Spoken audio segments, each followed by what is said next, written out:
Lundi 18 janvier 2016, bonjour à tous, il est midi à Tel Aviv, à la une de l'actualité. François Hollande a passé ses dernières cartes. Dans quelques minutes, il dévoilera son plan d'urgence pour l'emploi, formation, aide à l'emploi. Ces mesures seront-elles suffisantes? Pour ce pari risqué, vous le savez, le chef de l'État a lié son destin présidentiel à l'inversion de la courbe.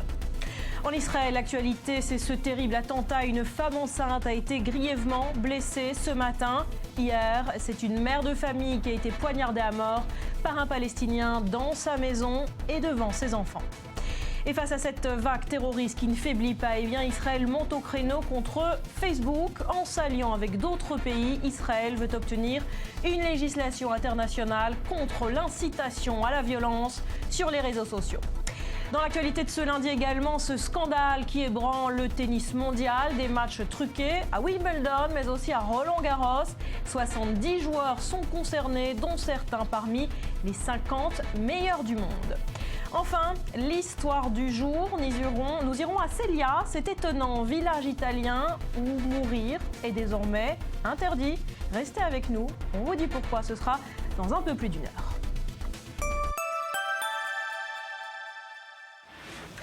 C'est sa dernière cartouche, son va-tout. François Hollande doit présenter dans quelques instants une nouvelle salve de mesures en faveur de l'emploi. Vous le voyez sur ces images qui nous parviennent en direct. Le chef de l'État va s'adresser au Conseil économique, social et environnemental à l'occasion de ses vœux. Et il s'agit de répondre à l'urgence économique et sociale comme il l'avait annoncé le 31 décembre. Voilà, sur ces images, un Conseil des ministres. Mais nous serons en direct dans quelques instants dès que le président prendra la parole. Alors on va s'arrêter pour le moment sur deux mesures phares que François Hollande devrait annoncer. D'un côté, la formation de 500 000 chômeurs et de l'autre, l'aide à l'emploi pour les PME. On va plus loin avec Johanna Citruc du service Éco d'I24. D'abord, la formation.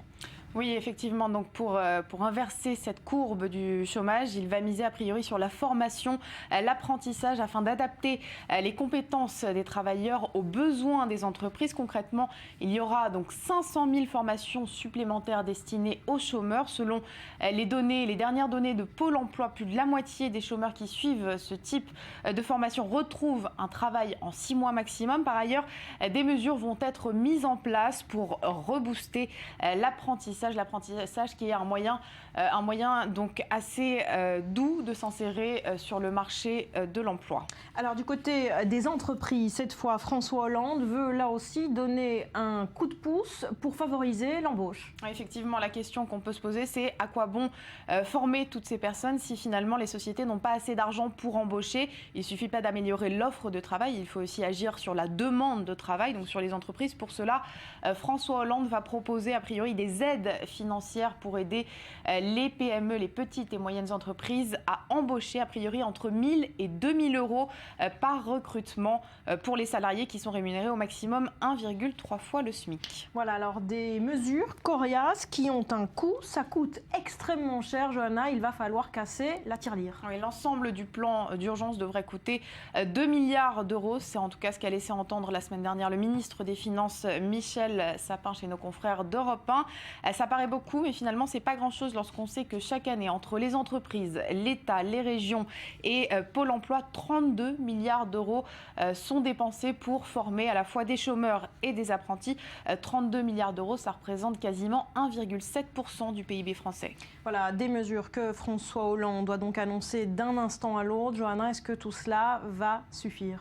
Eh bien, il y a beaucoup de critiques, notamment sur le plan statistique, puisque des demandeurs d'emploi qui sont en formation, en fait, n'entrent plus dans la catégorie des chômeurs, mais ça ne veut pas dire qu'ils ont trouvé un travail pour autant. Ouais. Donc, pour beaucoup, il s'agit en fait d'un coup de communication de François Hollande. Un trucage des chiffres du chômage, finalement. Exactement, pour tenir surtout ses promesses de 2012, donc pour réussir son inversion de la courbe du chômage et avoir une chance d'être élu en 2017. D'ailleurs, selon un sondage Odoxa pour iTélé, plus de 3 Français sur 4 pensent que ce plan plan d'urgence ne permettra pas de faire baisser le chômage. Pourtant, il y a urgence aujourd'hui.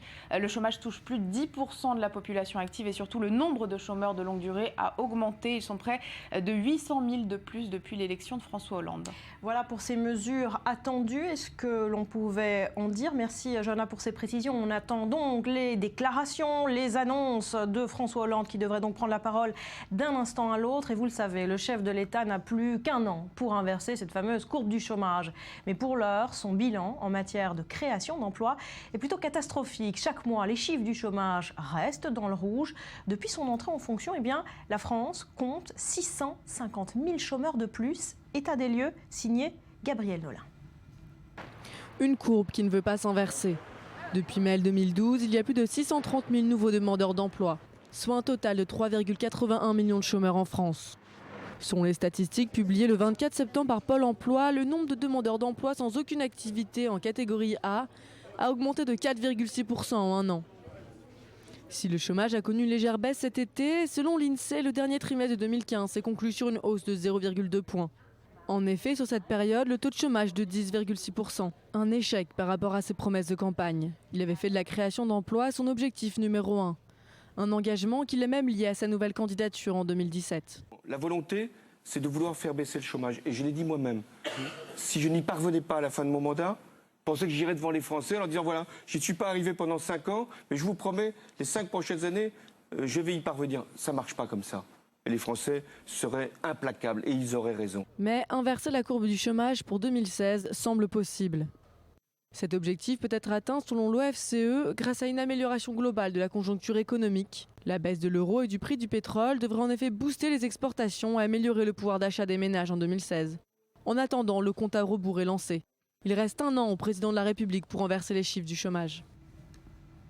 Voilà, face à ce bilan, François Hollande joue donc sa dernière carte avec ces mesures qu'il doit annoncer d'un instant à l'autre. Vous le savez, il a lié son destin présidentiel à l'inversion de la courbe. On vient de l'entendre dans le sujet une fois de plus. Myriam, un pari politique risqué ou courageux ? Un pari politique tout simplement assumé, Barbara, parce que le président, eh bien, il a lié son destin présidentiel à la courbe du chômage. Et ce, depuis sa campagne électorale, il ne peut évidemment plus faire marche arrière. Et ce, à l'aube d'une nouvelle candidature éventuelle. Il lui reste donc moins de 16 mois aujourd'hui pour faire ses preuves. C'est un petit peu sa dernière cartouche que ce plan sur l'emploi qui va être proposé aujourd'hui. Dernière cartouche avant 2017, à 16 mois de la présidentielle. Alors ça avait été annoncé le 31 décembre comme une urgence économique et sociale. Finalement, ça l'est depuis 2012 et pourtant les chiffres sont là, 650 000 chômeurs de plus qu'en 2012 et une promesse bien encombrante pour le président François Hollande dont les mesures ne font d'ailleurs pas l'unanimité au sein du Parti socialiste. On dénonce aujourd'hui des cadeaux faits aux entreprises parce qu'on a l'impression effectivement qu'il manie le marteau et l'enclume, François Hollande, de façon peut-être un petit peu maladroite pour séduire sa majorité, avec d'un côté la formation, des formations qui sont un geste appréciable sans aucun doute, même s'il va coûter très cher, un plan évalué à plus de 2 milliards d'euros aujourd'hui, et puis de l'autre côté de l'aide aux PME. On a l'impression que c'est la dernière chance. François Hollande joue son va-tout et met toutes les propositions sur la table. Sauf que la droite dénonce aujourd'hui une vaste fumisterie et qu'il faut peut-être, disent les économistes, s'attacher au dysfonctionnement du système plutôt qu'à un traitement, comme le disent les Républicains aujourd'hui, statistique du chômage. François Hollande et son va-tout. C'est donc dans quelques instants. Voilà, on attend effectivement que le président de la République prenne la parole pour ces annonces extrêmement attendues. Mais vous le savez, la recherche d'emploi, ça se passe aussi et de plus en plus sur Internet. Rudy, vous y consacrez votre émission I24Net ce soir. Oui, absolument. Et un chiffre vous fera comprendre l'importance de la recherche d'emploi sur Internet, l'importance d'Internet. 80%, c'est la proportion de Français qui utilisent Internet pour chercher un emploi. Aujourd'hui, on ne cherche absolument plus un emploi comme on le faisait hier. Le monde du recrutement a énormément changé. Alors bien sûr, il y a les sites Internet comme Pôle emploi, Indeed ou encore plus insolite, Le Bon Coin. Au lieu de vendre de l'électroménager, il y a 700 000 offres d'emploi quotidiennement sur Le Bon Coin. Je vous interromps, Rudy Saada, c'est François Hollande qui prend la parole. On écoute. De votre conseil pour cette séance de vœux. Je veux d'abord vous féliciter pour votre élection et dire tout le respect que je porte à cette 3e Assemblée de la République. Mais aujourd'hui, je suis venu à l'occasion de cette cérémonie, faire des annonces sur la seule question qui vaille, au-delà de la sécurité des Français, c'est-à-dire l'emploi. La menace terroriste m'a conduit, avec le Premier ministre, à instaurer l'état d'urgence pour protéger nos concitoyens. Le Parlement a décidé à une très large majorité de le prolonger et nous avons donc pris sur cette question majeure nos responsabilités. Mais je considère que face au désordre du monde, face à une conjoncture économique incertaine et à un chômage persistant, il y a aussi un état d'urgence économique et social à proclamer. Cet état d'urgence implique des choix. Il concerne d'abord le gouvernement, mais aussi les responsables politiques et les partenaires sociaux. Certes, depuis 3 ans, un effort important a été engagé et nous en voyons les résultats. Le déficit public se réduit de manière continue, les marges des entreprises ont retrouvé leur niveau d'avant la crise, la compétitivité s'est redressée et le succès de nos entreprises est reconnu à l'échelle internationale. Mais en même temps, je suis lucide. La croissance est encore trop faible pour faire diminuer le chômage durablement. La reprise de l'investissement demeure fragile. Le bâtiment repart, mais les travaux publics stagnent.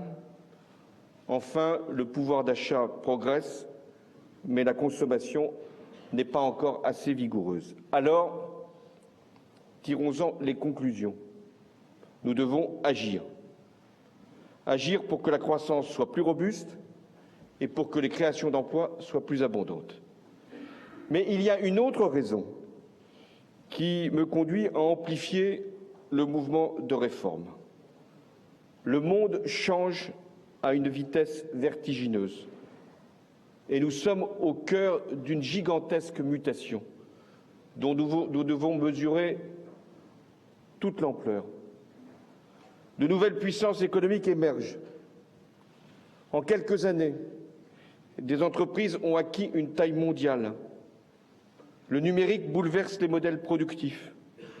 Des services nouveaux diffusent et se diffusent sans limite.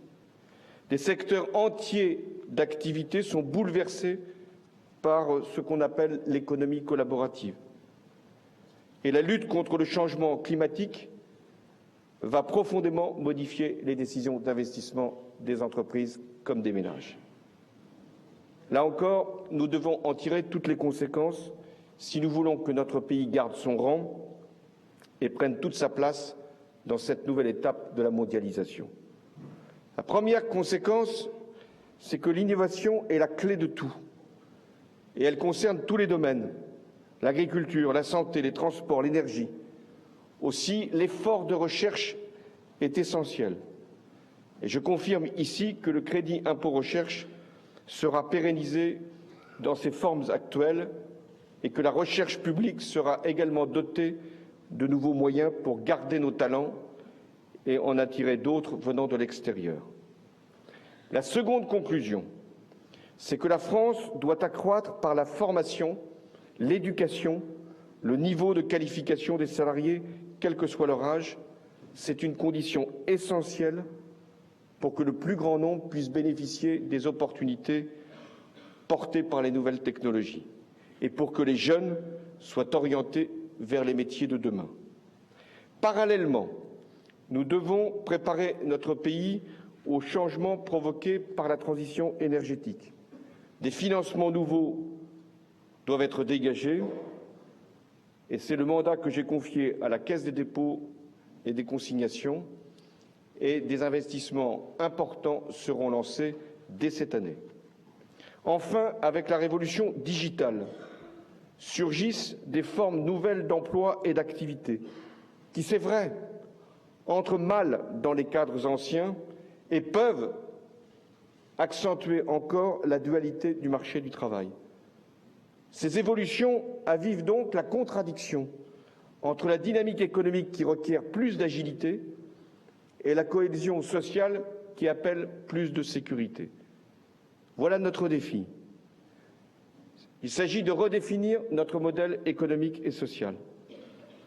Redéfinir, ce n'est pas renoncer à ses fondements. La France doit bien sûr s'inspirer de ce qui fonctionne ailleurs et bien, mais elle n'a pas à s'aligner sur des systèmes qui, s'ils étaient appliqués ici, seraient rejetés sans produire quelque bénéfice que ce soit. Quant à la seule gestion des acquis, c'est une cause perdue d'avance, quand la compétition ne distingue plus les frontières et quand la localisation des activités se détermine à l'échelle du monde. Alors, entre le libéralisme sans conscience et l'immobilisme sans avenir, il y a une voie. Elle s'appelle, cette voie, la société du travail encouragé, du travail valorisé, du travail respecté. Le travail est notre valeur commune et l'emploi notre responsabilité partagée. L'objectif, c'est plus de liberté pour l'entreprise pour investir, pour innover, pour créer des emplois, mais aussi plus de liberté pour le salarié pour choisir son métier, sa formation, la conduite de sa vie professionnelle. L'objectif, c'est aussi plus de sécurité pour l'entreprise, pour embaucher, pour adapter son effectif lorsque les circonstances économiques le demandent, mais aussi plus de sécurité pour le salarié face aux mutations et à la mobilité. Voilà, mesdames et messieurs, le modèle que nous avons à bâtir.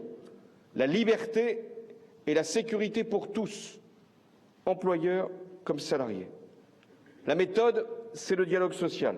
Je sais bien que certains voudraient s'en passer, considérant que les corps intermédiaires sont inutiles et que la négociation est une perte de temps. Ce n'est pas ma vision parce que ce n'est pas la réalité.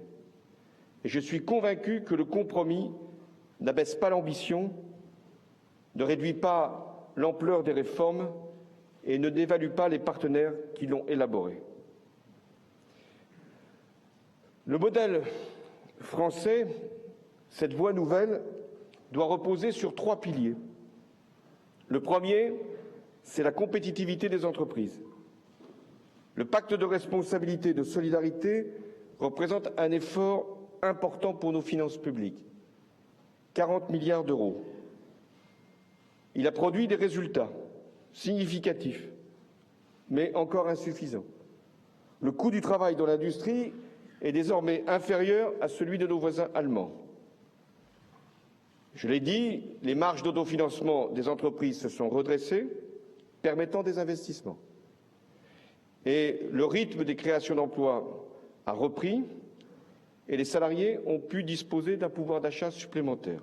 Néanmoins, nous devons faire l'évaluation du pacte de responsabilité et de solidarité. C'est indispensable pour que toute la clarté soit faite sur les engagements des uns et des autres. Ce sera l'objet de la réunion prévue autour du Premier ministre à la fin de ce mois. Il reste en effet une dernière étape en 2017 pour les allègements d'impôts sur les entreprises. Et se pose la question de l'avenir même du crédit d'impôt compétitivité emploi. Ma volonté, et je l'ai annoncé dès 2014, c'est de transformer aussi vite que possible le CICE en baisse définitive des cotisations sociales. L'avantage de ce basculement, c'est d'abord la clarté dans la représentation exacte du prélèvement social pour l'entreprise. C'est ensuite la pérennisation de la diminution des charges de manière à ce qu'il n'y ait pas de doute sur l'engagement qui a été pris. Enfin, l'avantage, c'est la généralisation de l'allègement du coût du travail à l'ensemble des activités du pays. Mais l'urgence commande d'anticiper. Ainsi, toute entreprise de moins de 250 salariés qui recrutera un jeune ou un demandeur d'emploi, c'est-à-dire un salarié, payé entre 1 et 1,3 fois le SMIC, en CDI ou en CDD de 6 mois et plus, se verra verser une prime de 2 000 € par an. Pourquoi 2 000 € par an? Parce que cela représente le reliquat des cotisations patronales une fois pris en compte l'ensemble des allègements de charges, notamment ces allègements prévus dans le pacte de responsabilité. Ce dispositif est établi pour une durée de 2 ans. Pourquoi 2 ans? C'est le temps du basculement du CICE en baisse définitive de charges. Et ce dispositif est effectif dès aujourd'hui. La situation de chômage structurel que connaît depuis 2 ou 3 décennies même notre pays exige que l'emploi soit notre combat unique et que nous donnions de la stabilité, de la lisibilité, de la prévisibilité aux employeurs comme aux salariés. Et cela vaut notamment pour les règles d'embauche et de licenciement. Il y a de la place pour la simplification. Ainsi, en cas de rupture du contrat de travail, l'information sur les conséquences de cette décision doit être connue à l'avance. La réforme des prud'hommes, introduite dans la loi Macron, sera donc parachevée en introduisant notamment le plafonnement pour les indemnités en fonction de l'ancienneté. La réforme du Code du travail sera engagée et portée par la ministre Myriam El Khomri. Elle doit, dans le prolongement du rapport Combrexel, adapter notre droit du travail aux réalités économiques des entreprises et ouvrir un temps nouveau pour la négociation. La commission présidée par Robert Badinter proposera la semaine prochaine les grands principes du droit du travail, sur la base desquels la loi fixera ensuite les règles que l'on appelle l'ordre public social, c'est-à-dire le socle garanti des droits pour chaque salarié auquel il n'est pas possible de déroger. Le reste, c'est-à-dire l'application, sera renvoyé à la négociation collective. Sans attendre, la loi, si elle est votée, permettra de réécrire les règles en matière de temps de travail, selon le schéma que je viens de proposer. Elle conférera à l'accord d'entreprise la responsabilité de fixer les modalités d'organisation du temps de travail sans remettre en cause la durée légale, en permettant par exemple de fixer le taux de majoration et le nombre d'heures supplémentaires ou de moduler davantage le temps de travail au-delà même de l'année. Le projet de loi donnera aussi plus de place à l'accord collectif. Et lorsqu'il est conclu dans l'intérêt de l'emploi, les stipulations de cet accord pourront s'imposer à celles du contrat de travail. C'est une évolution importante et qui permettra, là encore, si les partenaires sociaux s'en emparent, d'adapter le droit du travail sans remettre en cause les garanties fondamentales aux réalités économiques et aux spécificités locales. Voilà ce qui est fait et ce qui va être fait pour la compétitivité. Mais le deuxième pilier du modèle social tel que je veux le dessiner pour les prochaines années, c'est la sécurisation pour les travailleurs. Chacun le voit. Dans un monde en mutation, les salariés auront à connaître un parcours professionnel plus varié, avec des changements d'emploi, parfois de métier, avec une alternance du temps de travail et du temps de formation. Tout doit être fait pour organiser cette vie sans qu'il y ait de rupture, sans qu'il y ait de période heurtée, mais au contraire comme une continuité des compétences et des expériences. Telle est l'ambition du compte personnel d'activité. Ce compte, c'est le capital de chaque travailleur. C'est la somme des droits accumulés tout au long d'une vie professionnelle. Droit à la formation, congés spécifiques, validation d'acquis tirés de l'expérience, épargne salariale. Le travailleur pourra disposer de son compte personnel d'activité librement pour organiser les mobilités, porter un projet personnel, créer une entreprise, préparer sa retraite. Les partenaires sociaux, là encore, sont saisis de cette grande ambition et la première étape sera effective l'année prochaine et les dispositions seront prises dans la loi portée par la ministre du Travail.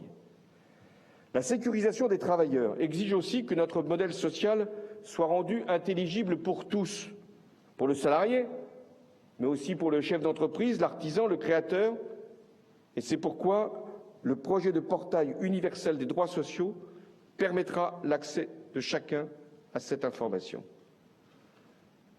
Il y a un rendez-vous qui attend les partenaires sociaux et qui est majeur pour assurer cette sécurisation, mais aussi ce retour vers l'emploi. C'est la renégociation de la convention d'assurance chômage. Ce sera l'occasion de revoir un certain nombre de règles et de réorienter les financements. Le but, c'est d'éviter que la reprise du travail ne fasse perdre des droits, mais c'est surtout d'accompagner le retour vers l'emploi, de former les chômeurs vers les métiers d'aujourd'hui et de demain. Je rappelle qu'en France, la durée d'indemnisation est la plus longue d'Europe, mais la durée de formation des chômeurs est la plus courte. C'est ce qu'il faut changer. C'est la responsabilité des organisations d'employeurs et de salariés. Je leur fais confiance pour aboutir à la signature d'une nouvelle convention sur ces bases. Tout faire pour que le retour vers l'emploi soit encouragé, favorisé et financé. Le troisième pilier du modèle social, c'est d'offrir de nouvelles chances à tous. Je rappelle qu'1 million de chômeurs n'ont aujourd'hui pas le niveau du bac. 700 000, pas celui du CAP. J'ai donc annoncé un programme de formation pour 500 000 demandeurs d'emploi, soit un doublement par rapport à 2015. Il ne s'agit pas d'une mesure conjoncturelle ou d'un artifice statistique, parce qu'on ne peut pas corriger les statistiques, parce que ce qui compte, c'est l'emploi et rien d'autre, et parce qu'on est jugé sur la capacité à en créer de durable et pas sur des mesures qui n'ont qu'une échéance en perspective. C'est donc une mesure structurelle, fondamentale. L'enjeu, c'est de pourvoir les emplois disponibles et qui ne trouvent pas preneur, faute de personnel qualifié en nombre suffisant. L'enjeu, c'est de saisir les nouvelles opportunités liées au secteur en expansion, le numérique, la transition énergétique, mais aussi des activités traditionnelles pour lesquelles la demande en emploi qualifié est croissante. L'aéronautique, le bâtiment, la sécurité, le tourisme, les services à la personne. Enfin, la formation des demandeurs d'emploi doit être également orientée vers la création d'entreprises. Et des moyens nouveaux doivent être dégagés à cette fin. L'État apportera sa part à cet objectif, qui est un objectif majeur pour notre pays, pour l'espoir que nous pouvons donner à celles et ceux qui attendent depuis trop longtemps un emploi et, à défaut, une formation pour en retrouver un le plus vite possible. L'État dégagera donc 1 milliard d'euros pour mobiliser tous les acteurs. Pôle emploi déploiera de nouvelles formations. L'AFPA et d'autres organismes seront mobilisés pour cette mission. Et les partenaires sociaux apporteront leur propre contribution et définiront les formations liées, branche par branche, région par région, aux besoins des entreprises. L'apprentissage doit être une grande priorité. Et là encore, des mesures seront prises. Le gouvernement élargira l'offre et les périodes de formation. Il ouvrira les titres du ministère du Travail permettant ainsi d'offrir des débouchés possibles, ce qui permettra des entrées en apprentissage tout au long de l'année. Ce que nous voulons, c'est que les jeunes puissent entrer en permanence dans ce dispositif d'apprentissage et que les employeurs puissent multiplier les accueils pour ces jeunes, en portant ce message que l'apprentissage, c'est une filière de réussite et une filière d'excellence. De la même manière, les entreprises qui animent des écoles de production, et il y en a encore, et je veux les encourager, verront leurs dépenses reconnues au titre de l'effort de formation s'agissant de la taxe d'apprentissage. Et les branches et les entreprises qui souhaitent ouvrir un CFA pourront le faire. En complément, l'Éducation nationale créera, elle aussi, des formations nouvelles en alternance, car c'est cette ambition-là aussi qu'il faut porter, l'alternance, dont l'apprentissage est une des voies, mais pas la seule, puisqu'il y a l'enseignement professionnel, qui lui aussi doit être tourné vers les métiers d'avenir. Nous ferons l'effort de créer 1000 postes affectés à ces formations dès 2017, dans le cadre des annonces que j'ai déjà faites au début du quinquennat. Des jumelages entre lycées professionnels et CFA seront prévus pour faciliter l'insertion des jeunes, décloisonner les parcours et permettre, autant qu'il est possible, les réorientations. Là encore, les entreprises devront faire accueil à ces jeunes.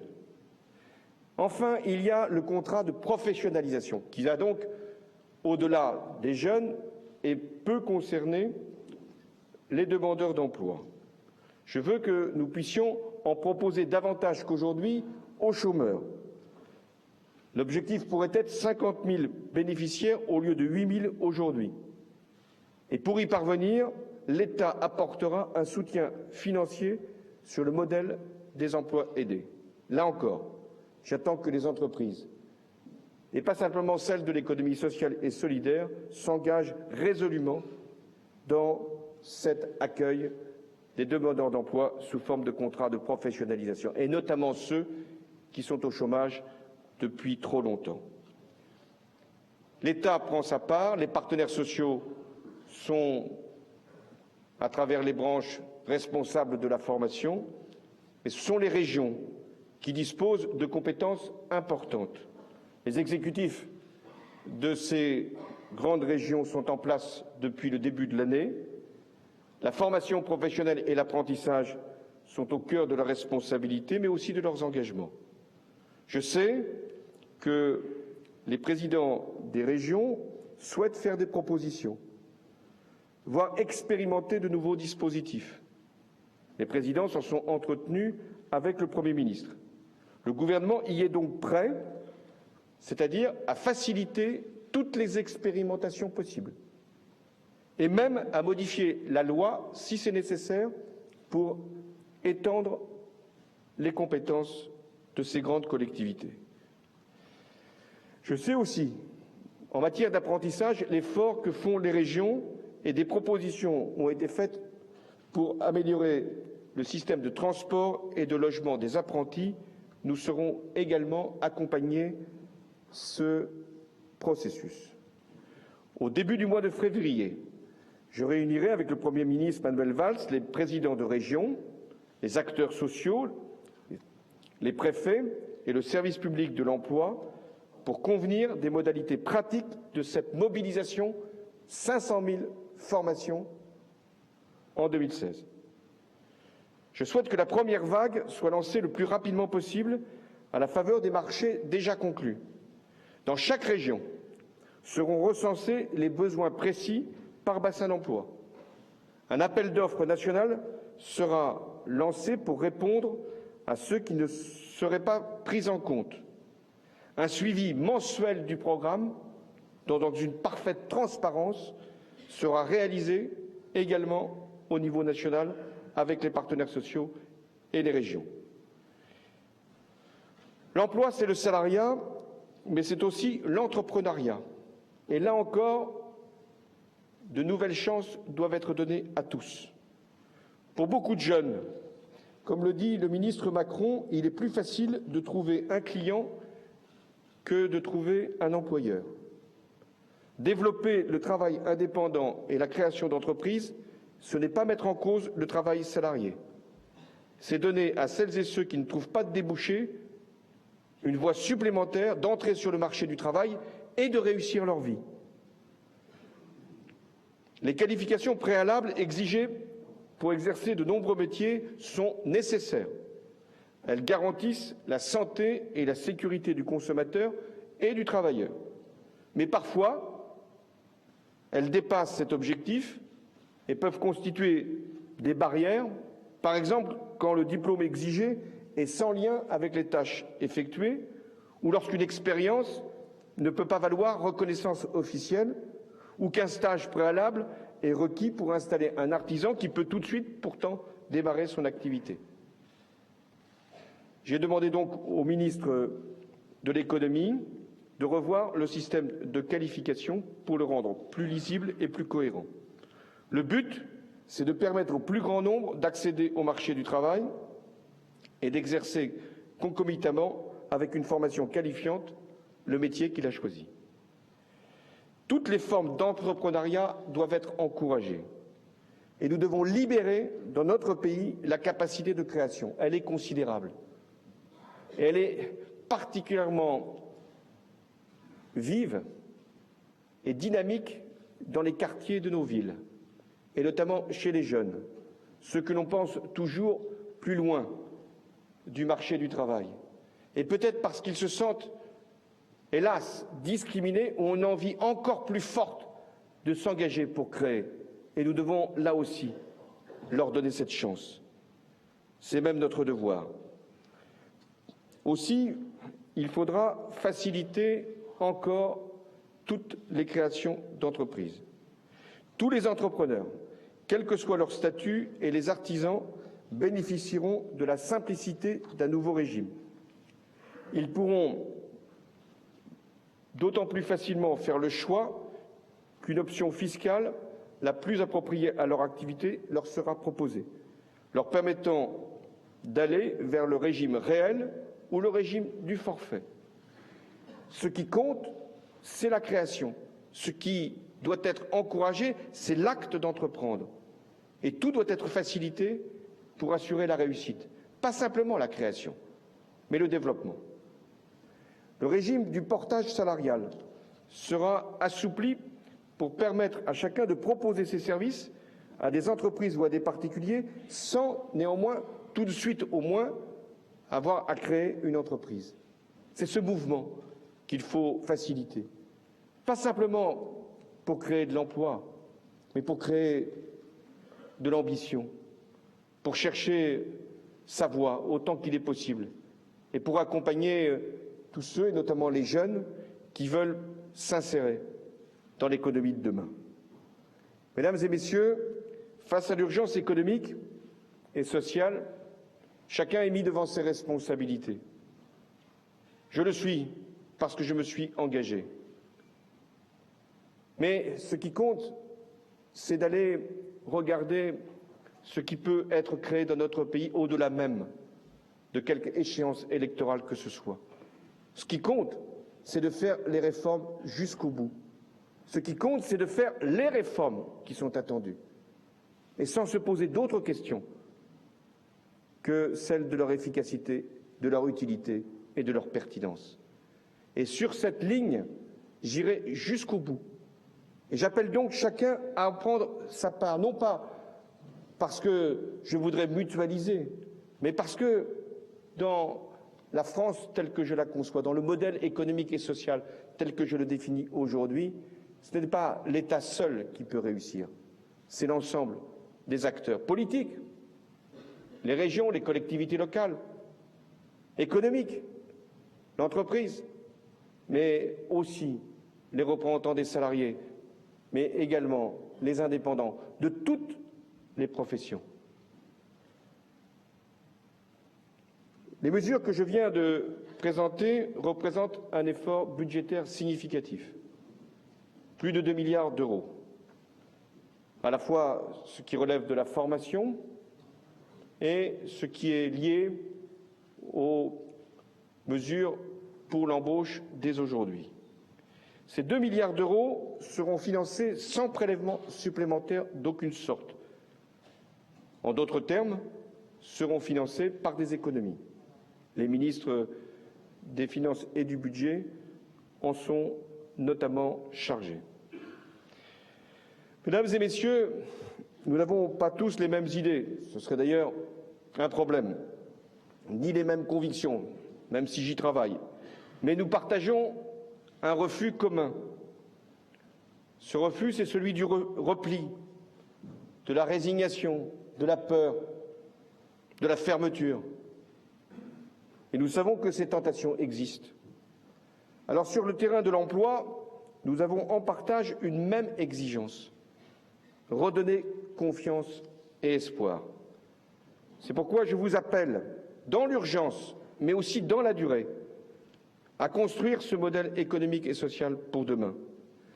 Il appelle des choix volontaires, supplémentaires et solidaires.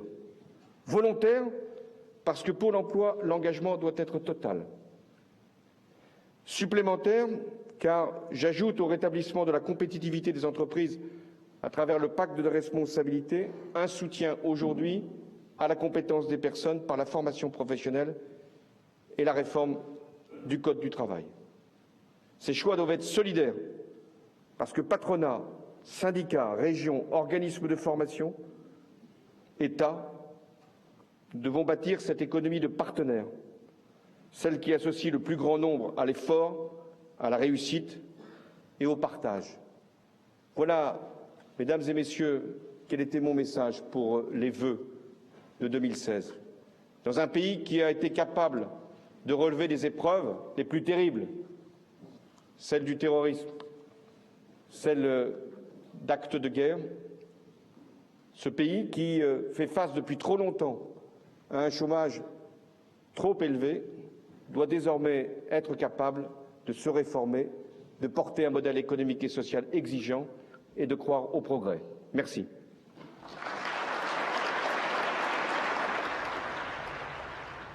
Voilà donc le plan d'urgence contre le chômage présenté par François Hollande. On va tenter de le résumer. Le président de l'État a parlé d'une voie nouvelle pour le modèle français. Myriam, François Hollande parle de redéfinir le modèle économique et social de la France. À quel point est-ce une révolution? Effectivement, pas rien de moins qu'un nouveau modèle français pour François Hollande. Et bien voilà, c'est en cela une révolution, d'autant plus pour un gouvernement de gauche. État d'urgence économique et sociale, dit-il. Un président qui se présente avant tout comme lucide, avec une croissance trop faible et puis la reprise de l'investissement trop fragile. Il faut, dit-il, en tirer les conclusions. Tirer les conclusions, cela veut dire quoi? Cela veut dire qu'il faut au plus tôt redresser la compétitivité de la France. Et pour cela, eh bien, François Hollande, il est prêt à concilier l'inconciliable.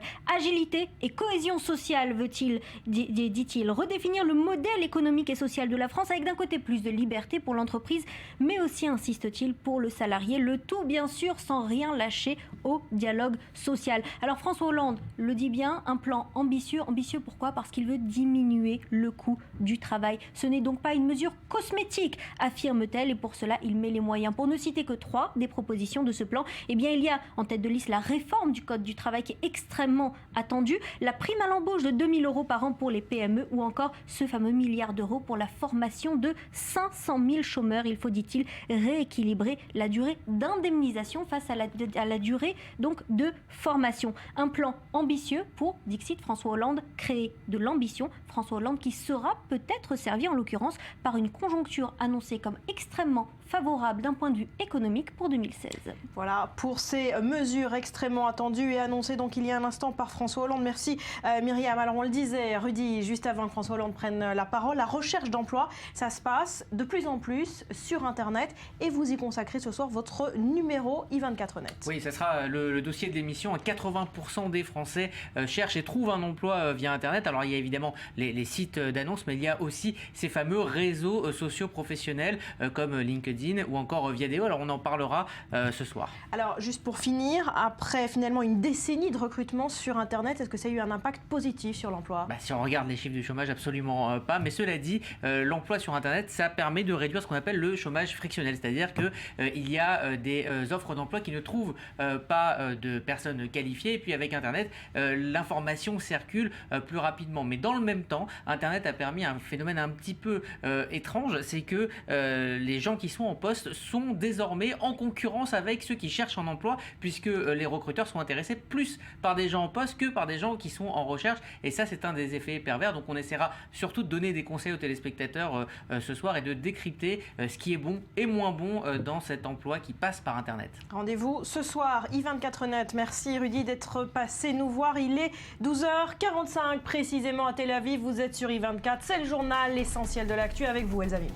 Bonjour Barbara, bonjour à tous. À la une ce matin, le Trésor américain annonce de nouvelles sanctions liées au programme de missiles balistiques de l'Iran. Elles ont été qualifiées d'illégitimes par Téhéran. Dans le même temps, le secrétaire général de l'AEA est arrivé en Iran pour s'entretenir avec Hassan Rouhani. En France, 14 personnes ont été interpellées ce matin lors d'une vaste opération de gendarmerie autour d'un camp de gens du voyage à Moirans, dans l'Isère. Des violences y avaient été commises en octobre dernier.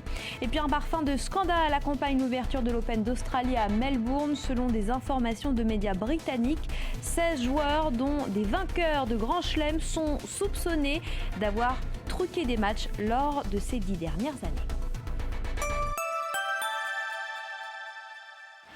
Merci Elsa. Tout de suite, un coup d'œil sur la météo de ce lundi.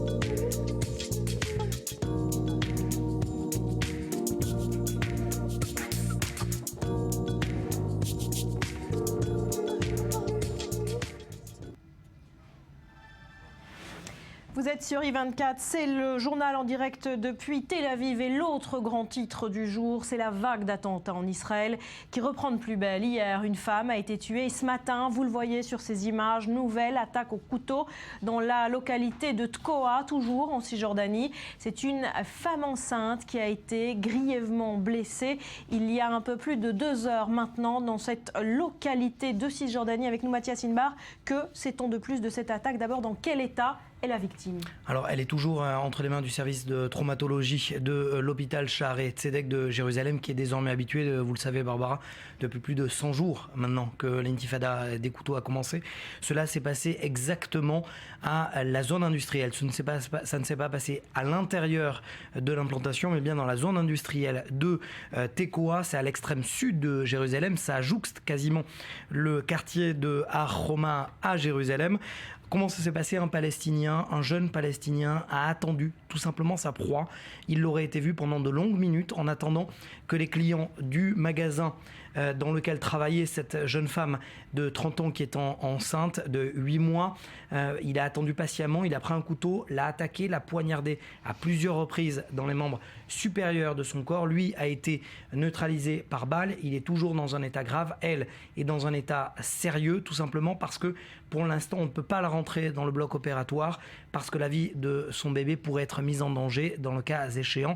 Pour l'instant elle est dans un état stable. Alors hasard ou pas, cette jeune femme de 30 ans est la bru du rabbin Frouman, qui était un rabbin pour la paix, qui véhiculait le dialogue entre Israéliens et Palestiniens. Force est de constater, elle aussi d'ailleurs faisait partie de l'initiative de son beau-père, force est de constater que le terrorisme ne fait pas de distinction. Voilà, et cette jeune femme enceinte, toujours hospitalisée dans un état grave mais stable. Vous restez avec nous, Mathias, je vous le disais hier, autre terrible attentat, cette fois à Otniel, toujours en Cisjordanie.